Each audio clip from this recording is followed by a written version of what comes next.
The behaviour towards Leisha at the dinner party the other night was not okay. The fact that the producers wanted everybody to embarrass her, gang up on her, picking a team, I do not agree with at all. There's a lot more people around that table that should have called it out. I think Reiss should have sat there and said, no, we're not doing this, we're not embarrassing her, I don't want to do this to her. Highly inappropriate of the producers to do that from someone that knows what it feels like to be ganged up on.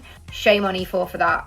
I feel like Leisha and Reiss are another prime example of this season where they have just been matched so poorly. She is super high energy, dead chatty, dead bubbly, really out there, and he is like the most unemotionally available person I think I've seen on TV in a long time.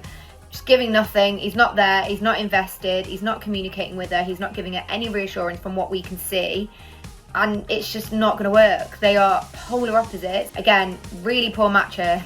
I think Leo and April and Abby and John, obsessed, love them, really rooting for them. And I do think in amongst all the drama, we do need to recognise that actually there are some couples here that could do really well. I also think Becca and Bailey, great match. I think they're the prime example of when you meet the right person potentially, that there's this real calmness. And I think the fact that Bailey's been able to say that he loves you to Rebecca, but she's communicated back to him like, listen, I'm not there yet, but I'm working on it, I do really like you, and they've been able to communicate through that and navigate that and not kind of get annoyed at each other is amazing, and it's actually really refreshing to see. Because then on the flip side, we've got a guy that has no communication whatsoever in Joe and Maeve, and this is all very confusing. I also think these two are now the prime example of why you do not tell someone you love them when you have known them for 3 weeks, because you do not really know each other. In-laws and Joe's mum coming, and then obviously he's gone home to see his family or whatever.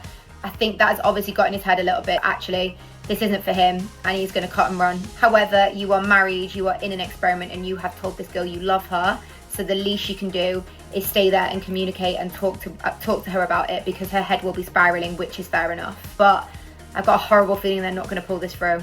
We need to give Devani a full round of applause here on behalf of everybody, because you finding your voice has really spiced the show up.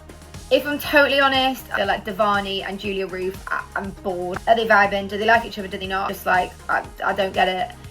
Is the sex good or not? Can you just tell us all, because we're curious? Also really worth noting here, the very sly situation of Julia Roof saying she would marry Stephen when he's behaving the way he's behaving. A bit confused there, because last week we're yelling at him and now you potentially want to marry him. Like, confused. In amongst all of the drama that Dean and Sarah have called it, on behalf of the whole nation, we are thankful for the experts there for stepping in, because that was like, it was done. It's obviously sad to see people go, but we were very ready to close that chapter alongside with them. Are all the golden couples going to start to fall? Are they going to pull it back? Are they not? I think we're going to lose a lot of people next week, if I'm honest.